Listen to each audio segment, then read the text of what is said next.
আসসালামু আলাইকুম। এইচএসসি 2026 সালের পরীক্ষার্থীরা আবশ্যিকের সকল সাবজেক্ট সাজেশন আপলোড ডান।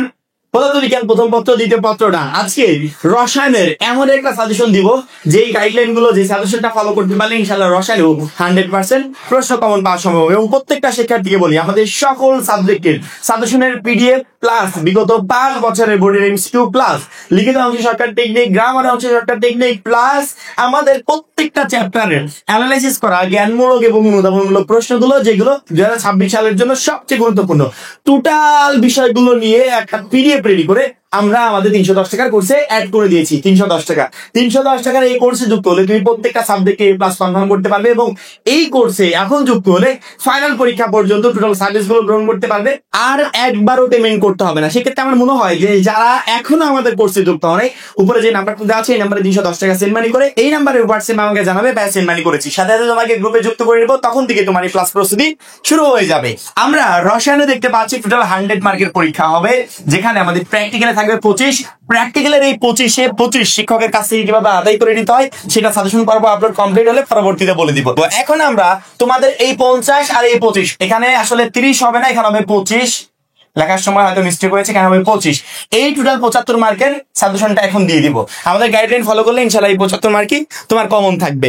আমরা রসায়ন প্রথম পত্র দেখতে পাচ্ছি 2টা 4টা 5টা মোটে 5টা চ্যাপ্টার আছে। আমি মানে সাজেশনটা শুরু করার প্রথমেই বারবার করে বলছিলাম যে এই ল্যাবরেটরি নিরাপদ ব্যবহার এই অধ্যায় থেকে তো প্রায় বছরই প্রশ্ন হয় না। 2026 সালের জন্য কি অধ্যায় গুরুত্বপূর্ণ? আমরা আপাতত এই অধ্যায়টাকে গুরুত্বপূর্ণ মনে করছি না, এটাকে আমরা ক্রস দিয়ে কেটে দিলাম। এবার যদি আমরা 2 নাম্বার গুণগত রসায়নে আসি, তুমি বিগত মানে কোনো একটা শিক্ষার্থী যদি বিগত 5 বছরের বোর্ড প্রশ্ন যদি অ্যানালাইসিস করে তার আর এই অলওয়েজ আপডেটের সাজেশন প্রয়োজন হবে না। সে নিজেই বুঝতে পারবে যে কোন অধ্যায় থেকে সামনে প্রশ্ন আসতে চলেছে। কিন্তু আমাদের এত সময় কই যে আমরা বিগত 5 বছরের বোর্ড প্রশ্ন সংগ্রহ করব, তারপর পরবর্তীতে অ্যানালাইসিস করব, সেই কাজটা আমি সহজ করে দিচ্ছি। বিগত 5 বছরের বোর্ড প্রশ্ন অ্যানালাইসিস করে দেখা গেছে 2026 সালের জন্য গুরুত্বপূর্ণ একটা চ্যাপ্টার গুণগত রসায়ন। এই চ্যাপ্টার থেকে মিনিমাম 2টা প্রশ্ন তোমরা ইনশাআল্লাহ কমন পেয়ে যাবে। বিগত 5 বছরের বোর্ড প্রশ্ন অ্যানালাইসিস করে দেখা গেছে 3 নাম্বার অধ্যায়টা সবচেয়ে গুরুত্বপূর্ণ একটা অধ্যায়। যদি ভাগ্য ভালো থাকে এই 3 নাম্বার অধ্যায় থেকে 2026 সালে 3টা প্রশ্ন আসতে চলেছে। সেক্ষেত্রে 3 নাম্বার অধ্যায়টা অবশ্যই মাস্ট বি তোমাদেরকে পড়তে হবে। এখন আমি একটু বিষয়টা বলি, মানে কোন অধ্যায় থেকে কয়টা প্রশ্ন আসবে এইটা বলে দিই, পরবর্তীতে বলছি তোমাদের কোন কোন অধ্যায়টা পড়তে হবে। 4 নাম্বার রাসায়নিক পরিবর্তন, এই অধ্যায় থেকে মিনিমাম 2টা প্রশ্ন কমন পাবে ধরে রাখো। 5 নাম্বার কর্মমুখী রসায়ন, এখান থেকে একটা প্রশ্ন কমন পাবে ধরে রাখো। তাহলে 2টা 3টা কত হলো 5টা 6টা 7টা 8টা, এই টোটাল 8 সেট প্রশ্ন ইনশাআল্লাহ তোমাদের পরীক্ষায় আসবে। বিগত 5 বছরের বোর্ড প্রশ্ন অ্যানালাইসিস করে 2026 সালের জন্য সবচেয়ে গুরুত্বপূর্ণ যে যে চ্যাপ্টারগুলো থেকে যেই কয়টা প্রশ্ন হতে পারে আমি কিন্তু বলে দিয়েছি। আচ্ছা আমাদের পরীক্ষা লাগবে কয়টা বলো তো? 5টা, অর্থাৎ 5টা সেট সৃজনশীল প্রশ্নের অ্যান্সার করতে হবে। কিন্তু আসবে কয়টা? 8টা। সবগুলো অধ্যায় কি পড়ার কোনো প্রয়োজন আছে? আমরা এত অধ্যায়ের পিছনে সময় নষ্ট না করে অল্প কিছু চ্যাপ্টার পড়বো যাতে 5 সেট প্রশ্ন ইজিলি কমন পেয়ে যায়। কোনো একটা শিক্ষার্থী যদি 2 এবং 3 নাম্বার অধ্যায়টা পড়তে পারে 5 সেট প্রশ্ন কমন পাবে। তবে আমি কখনো বলবো না যে এইরকম একটা রিস্ক নাও, কারণ রিস্ক কেন? 5টা কমন আসবে, 5টাই লিখবো, অনেকগুলো তো মিস হতে পারে। একটা সৃজনশীলের গ নাম্বারটা তোমার আসে নাই, মিস, সেক্ষেত্রে তুমি কি করবে? সেই জন্য আমরা 6টা প্রশ্ন কমন আসবে এইরকম চ্যাপ্টার পড়ে যাব যাতে ওইখান থেকে বেশি বুঝে 5টার অ্যান্সার করতে পারি। কোন একটা শিক্ষার্থী যদি 2, 3, 4 নাম্বার অধ্যায় পরে এখান থেকে 7টা প্রশ্ন কমন পাচ্ছে এতটুকু ধরে রাখো। কোন একটা শিক্ষার্থী যদি 2, 3, 5 নাম্বার অধ্যায় পরে এখান থেকে 6টা প্রশ্ন কমন পাচ্ছে এতটুকু ধরে রাখো। অর্থাৎ এই চ্যাপ্টারগুলোর ভিতর থেকে যে কোনো 3টা চ্যাপ্টার যদি কোনো শিক্ষার্থী পড়ে যায় সেখান থেকে 6 থেকে 7টা প্রশ্ন তার পরীক্ষার হলে কমন থাকবে। আর কোনো কিছুর প্রয়োজন আছে? সৃজনশীলের জন্য আর এক্সট্রা ভাবে বোঝানোর প্রয়োজন আছে?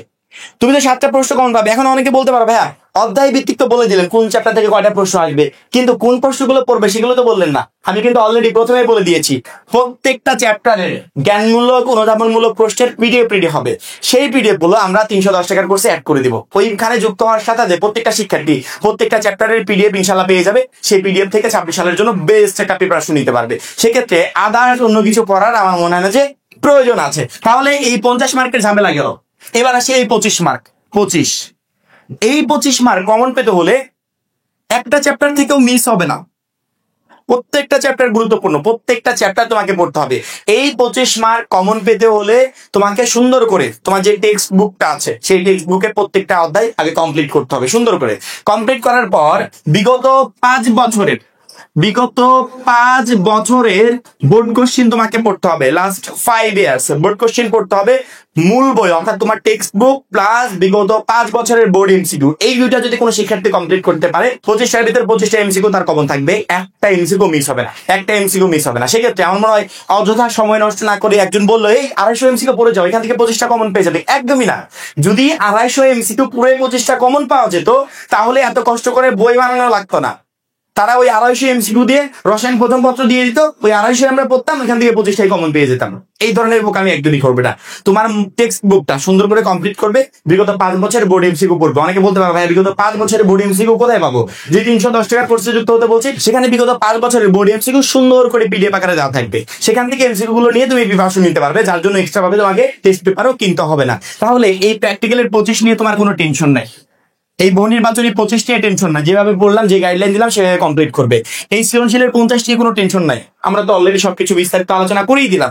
তাহলে এই রসায়ন প্রথম মাত্রায় তোমার টেনশনটা কোন বিষয়টা নেই? আশা করি কোনো বিষয় নিয়ে টেনশন না। তাহলে 100 মার্ক কনফার্ম করতে কোনো বাধা আছে? ইনশাল্লাহ কোনো বাধা নাই, আমাদের গাইডলাইন গুলো ফলো করে পড়বে, ইনশাল্লাহ রসায়ন প্রথম পত্রে তোমার টোটাল প্রশ্নগুলো কমন থাকবে।